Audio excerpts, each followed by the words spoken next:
โอ้มาแล้วจ้า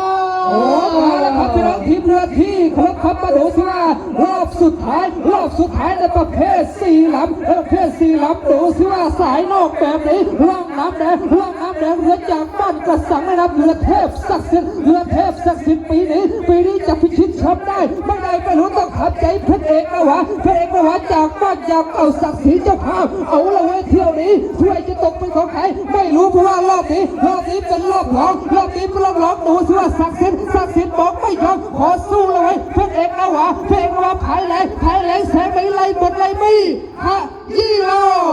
กระสังนิยางเก่าครับกระสังนิยางเก่าตอนนี้จีสับขึ้นมาแล้วนะครับเทพศักดิ์สิทธิ์จากกระสังเป็นเอกนาวาจากบ้านยางเก่าครับตอนนี้เลยอีก15 เมตรสุดท้ายกระสังนิยางเก่าครับว่าแล้ว50 เมตรสุดท้ายพูดไม่ออกบอกไม่รู้ว่าใครจะอยู่ใครจะมาในเมื่อทั้งสองใส่เต็ม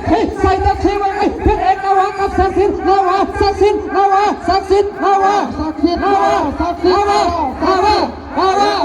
โอ้เส้นชัยโอ้โหครับ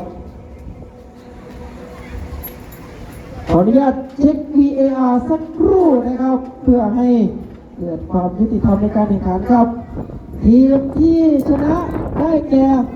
ร่องน้ำแดงเทพศักดิ์สิทธิ์นะครับจากบ้านกระสังนะครับของสาวเสือพิทยาพักนะครับครับขออนุญาตเรียนเชิญครับผู้จัดการทีมนะครับเทพบุตรหงทองสาวสวยกระเพราแก้วแล้วก็สายนอกทั้ง4 ท่านครับ